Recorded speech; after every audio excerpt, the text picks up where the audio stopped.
Viral, seorang penyiar radio asal Malaysia Fazik Mukris mendapat telepon misterius dari seorang wanita bernama Nida yang meminta bantuannya. Kejadian ini terekam saat akun TikTok media radio asal Malaysia Era, Edge melakukan live streaming sekira pukul 22 waktu setempat, Sabtu, tanggal 11 Maret tahun 2023, lalu.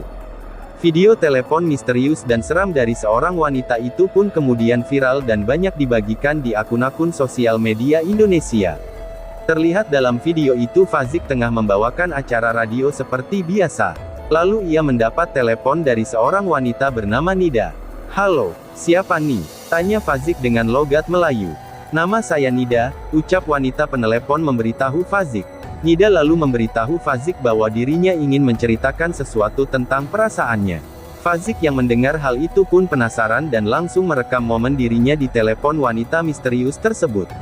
Melalui telepon itu, Nida menceritakan kejadian tahun 1992 silam saat dirinya masih berumur 23 tahun. Kejadian tak terlupakan itu menyisakan penyesalan mendalam bagi Nida karena tidak bisa memberikan hadiah yang sudah dia siapkan untuk ibunya. Nida menceritakan saat itu sedang malam takbiran. Kedua orang tuanya mengingatkan berbahaya jika keluar di malam itu sebab kondisi luar sedang ramai. Karena hal itu, Nida sempat bertengkar dengan kedua orang tuanya, karena ayah dan ibunya mengingatkan Nida untuk tidak keluar rumah. Lagipun memang tak dengar masa tuh, saya tidak mendengarkan perkataan orang tua untuk jangan keluar rumah, Red, ungkap Nida. Nida tidak menuruti perkataan orang tuanya tersebut dan tetap memutuskan untuk keluar rumah. "Biasalah, orang darah muda kan. Kita nak keluar juga, saya tetap keluar rumah. Namanya juga umur masih muda kan ya, saya tetap pergi dari rumah dan tidak peduli kata orang tua," tutur Nida. Sambil suaranya bergetar Nida melanjutkan alasan dirinya bersikukuh ingin pergi keluar. Ia ingin membelikan hadiah tas untuk ibunya yang akan berulang tahun tepat di hari lebaran juga.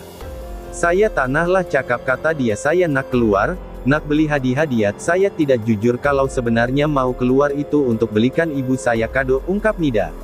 Tapi karena suasana takbir, hadiah berupa tas yang akan Nida belikan untuk ibunya habis terjual. Hingga akhirnya, Nida mendapatkan tas tersebut namun hari telah larut malam. Sambil menahan tangis Nida melanjutkan curahan hatinya. Saat pulang ke rumah, ia mengaku kondisi jalanan memang sangat gelap sehingga ia kesulitan mengemudikan kendaraan tersebut.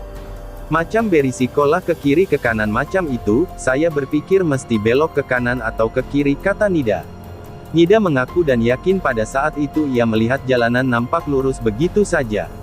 Padahal, menurutnya di depan ada sebuah belokan ke kanan namun ia hanya lurus saja.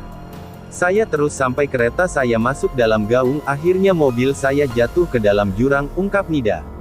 Sontak, ia merasa panik dan berusaha membuka pintu mobil untuk keluar, namun tidak bisa. Dalam keadaan panik, Nida hanya mau mengamankan tas hadiah untuk ibunya agar bisa diselamatkan. Untuk itu Nida meminta tolong kepada Fazik untuk memberikan tas tersebut kepada ibunya karena tak sempat memberikannya secara langsung akibat kejadian tersebut. Namun Fazik juga tak mengerti dengan ucapan wanita tersebut sebab dia tak memberi tahu lokasi setelah ditanya berkali-kali. Nida hanya menangis sambil terus berbicara tentang kondisi mobilnya yang terbakar. "Tolong saya Fazik," pinta Nida sambil terseduh-seduh. "Kejap, saya tak paham sebentar, saya tidak mengerti," ucap Fazik dengan ekspresi kebingungan. "Saya nak bagi katmak saya mau kasih ke ibu saya," kata Nida. Tiba-tiba, terdengar lengkingan suara tertawa perempuan sangat kencang di telepon tersebut. Seketika membuat semua orang di dalam studio radio Malaysia tersebut termasuk Fazik, sang penyiar terdiam ketakutan. Semua orang di dalam studio panik. Fazik sempat menanyakan,